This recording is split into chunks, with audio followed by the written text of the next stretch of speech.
What's going on, guys? Welcome back to the channel.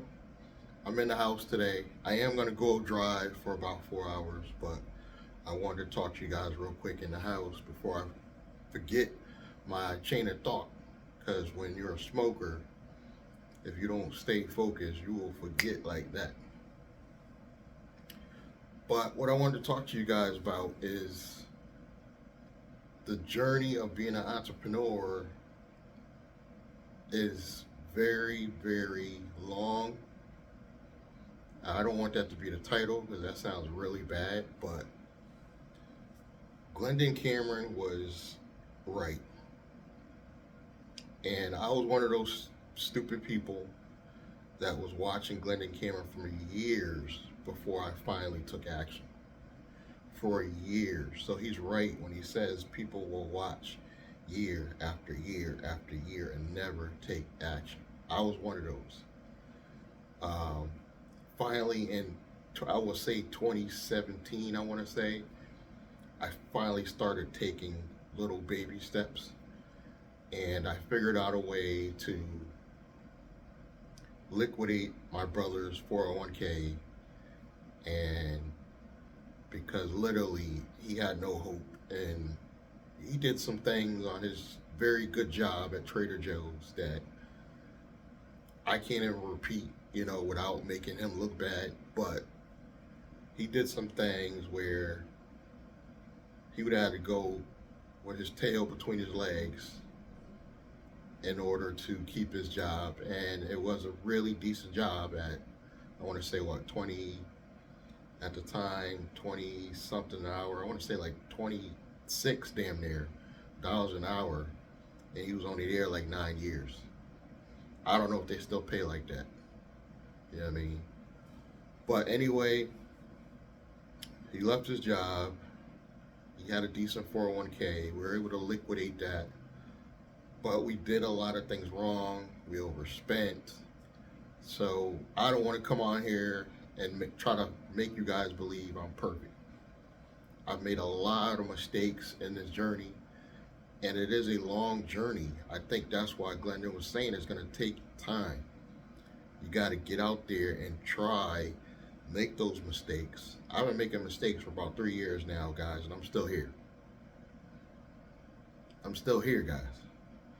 Literally, I've been just going through the motions, and this is my comeback stage in the past 3 years. So I had a business, failed, lost some money. This is my comeback stage, but I'm still here. And why am I telling you that? Because you never can give up. The people that, I believe, this is just my theory, the people that come out the end of this, let's say this next coming year, they come out on this with at least a six-figure small business and a decent place to live are the people that don't give up. And one of my subscribers, through the grace of God, he had the ability to go out and purchase a home. And I think that's great. But I'm at the point in my life where I think bigger, where I don't want my first home, I want my first investment property. And that's the type of mindset you have to have. I don't want to lecture you guys on mindset, but this is how you gotta be. You gotta be obsessed with being an entrepreneur. I am obsessed with being an entrepreneur to the point where probably I'll be on my deathbed worried about if my business is still making money to funnel into my living trust. I'll be dying worrying about that. This is the mindset you got to think like.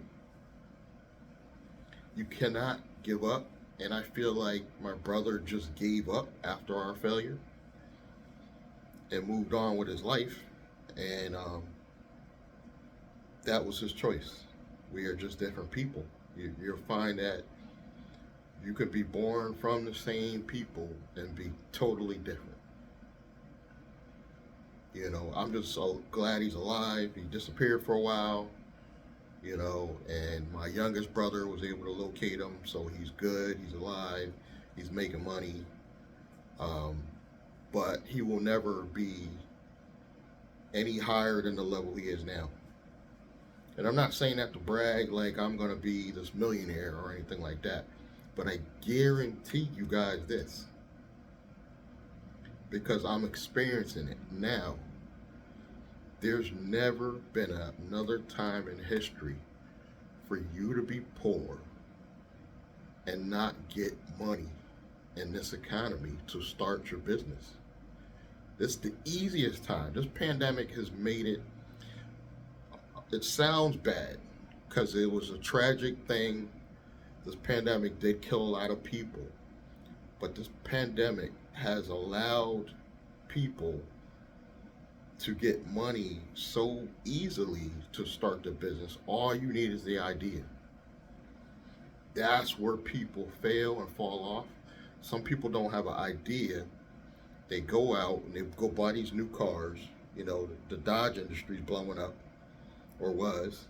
And then when they realize the Dodge is not going to put food on the table, instead of buying that Dodge, they could have went out and bought, say, a van.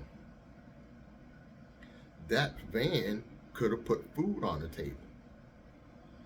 This is the mindset you have to have. I purposely went out and got a cheap, inexpensive car on Carvana. I got videos on it. I might link it below. Only to use for Uber. And some wise guy said, well, why'd you get a Ford Fiesta to do for Uber? Because I would have had to put more money up for a better quality vehicle like a Toyota or a Honda. You got to think small. That car will make me enough money so that I can go buy another Toyota or Honda later. It's not about the car. It just had to be economical. It's great on gas.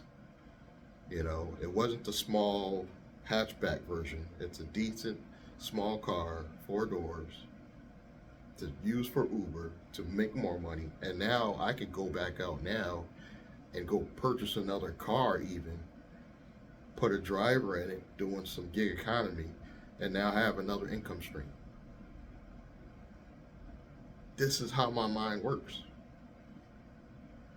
And you'll find on the journey that you're gonna make mistakes.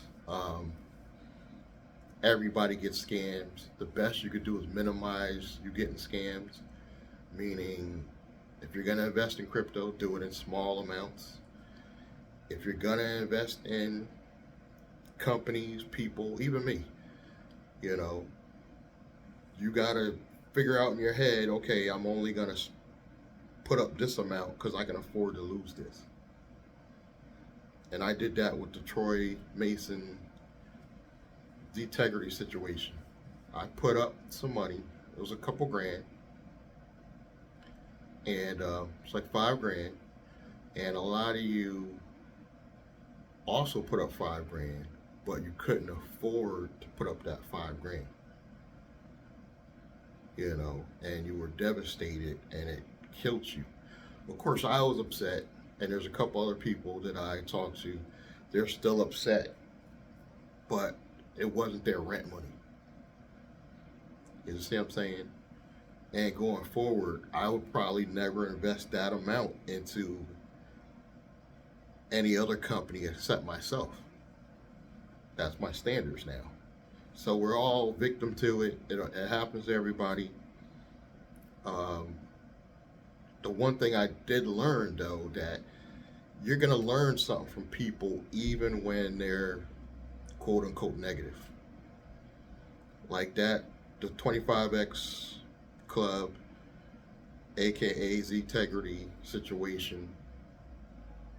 For those that know, that have been following me a while, they're a very shady company. But the one thing I did learn about Troy and his companies is that branding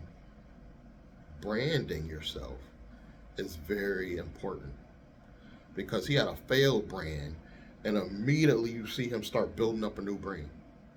The minute Ztegrity went down, Troy went to work and started forming another brand and started promoting another brand on the same platforms. That's a lot of balls right there. But you can learn from that. And I also learned that I see what he's trying to do, guys. Troy is not about. Here's Troy's mindset. I know what he's thinking. He's thinking that it's about the user base. This is why followers are very important.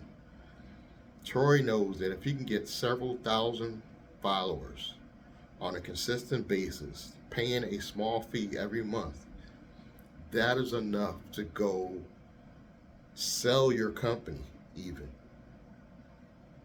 for well into the millions.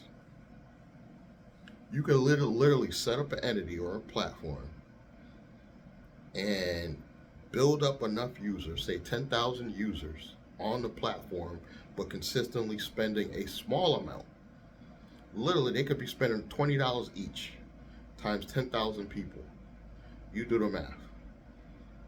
That is enough to literally go sell your company and possibly get upwards in the millions. And the reason why I found this out, I'll tell you where I saw it. It was on David Shan's channel, Social Proof. He's got a channel on YouTube. And he had a guy on there that specialized in taking your business and he would sell it for you. You could literally build a business and he can go sell it for you. People were laughing at me when I said build a company to take public or to sell. This guy said if you can get active several thousand followers in one platform, he could sell your company for upwards of $1 million or better. And that's what Troy is trying to do. He's just trying to get a steady stream of users so that the company is worth something, so that he can go sell it and go chill somewhere. That is the dream. But we're starting to realize that it's very doable. It's not out the realm of impossible because I have all the pieces. I have the right law firm that I work with. I've got the experience from the mistakes I made with my current holding company. That was a whole nother story, but I'm now going to newly form a new company that I'm going to brand myself with hard. Just like Troy be branding his stuff and be having rings and everything on the screen, I'm going to brand my new company hard. I'm going to come up with a brand name and I'm going to do it solely for the purposes of showing you guys the journey. Now, how does that benefit me? I have more content. And that's the whole basis for why I'm doing all this. It's going to be more content. And more content means more dollars for me, hopefully in the future. But it is not out of the realm of impossibility to set up an LLC, get your personal credit decent. Like I said, it's the best time in the world. You can go to the government and they're giving you upwards of 25 to 50K to start your business. And I've already got a basic outline you can use because I'm working with a company that has a software platform that you can use for your business. So you don't even have to come up with the idea and build it. Website's done for you. It's all ready. You can even do a video with yourself explaining the service so it looks like it's branded to you. Check mine out. Blandrake.com. Check it out. And it will show you that I have a software business that basically is going to be the outline for this business. And it's going to give me a good concept to run with to show banks, okay, this is a legitimate small business and just give me more funding. So just continue the journey of watching me. I'm going to walk you guys through it all. Please support. Check the links below. Subscribe, like, comment, and I'm going to check you guys in the next one. Thank you.